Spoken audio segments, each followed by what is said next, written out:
What's up, guys? Those of you guys that have been following Joy of the Trade and have been listening to me on my weekly videos or on Crush the Open with Lance, you guys know that I like to make a wager. And you know that I like to do it in a systematic, strategic, intelligent fashion. I'm always looking at the math. I'm always crunching numbers. And I try to apply the things that I've learned in over 20 years in trading stocks and trading options and futures to gambling on sports. Because you know what? There's edge if you do it right. There's edge in that. So those of you guys know that I love to bet football, but probably not a lot of you guys that know that I also bet soccer. I love soccer. Soccer is my favorite sport, purely. And there can be some amazing opportunities in betting soccer. So, a little bit of a backstory pre market or pre World Cup, I bet Argentina in a couple of instances to win the World Cup. Lo and behold, they recently just won the World Cup. So here I am at this watch party yesterday. I'm going to show you something. I'm going to tell you, I'm going to paint the picture for you. And I want to give you a teachable moment for how you should think about the markets and your positions in the market. So huge Messi fan, a little bit biased on it, but I had a very strong feeling from the record of Argentina. They went over 30 matches without losing a match. They had won the Copa America. They just had a tight team, and I liked the coach and I liked the strategy. They had a good team that fought for Messi, and he still did magical stuff.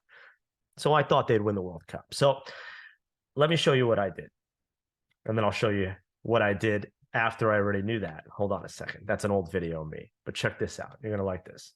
And this has to do with trading.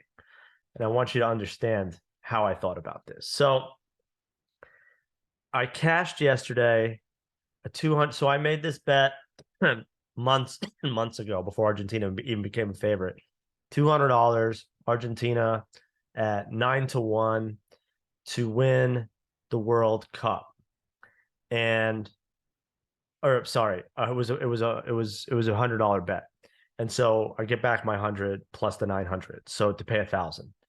And then I had him at plus 450 right at the beginning of the World Cup. And I gave my son a little bit of the action to get a taste of it. So lo and behold, I was set to cash $2,100 on $300 worth of Argentina bets.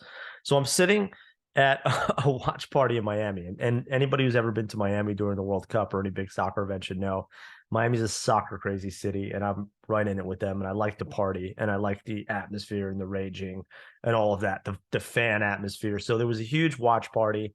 They had a big theater like screen. And so I'm sitting there with my wife and her friend and kids, and I'm explaining, well, and if you watch the match, Argentina got off to a super fast start. They were up 2-0 at halftime. So I'm going to get beers. I'm reloading on the beers. I'm feeling good. The game plan's gone exactly as I thought it would. I was texting my buddy before the game.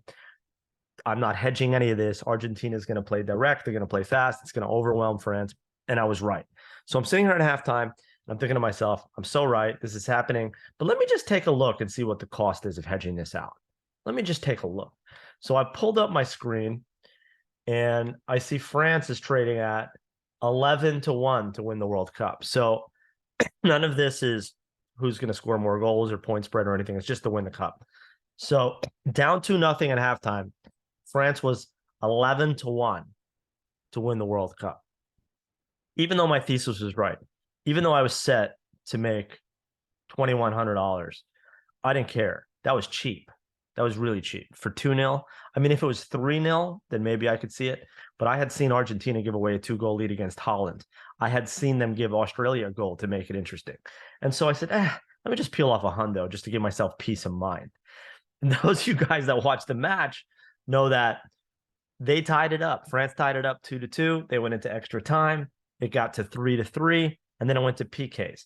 But the whole time, I'm sitting there, and I'm chill as can. Well, maybe not chill as can be. I'm almost got into a fight with half the French fans in this place because I'm an Argentina supporter and I was wearing an Argentina jersey. My buddies are all Argentinian. So, but I was calm. I was calm because I did the right thing. I did the uncomfortable thing. I did the thing that every trader needs to learn how to do.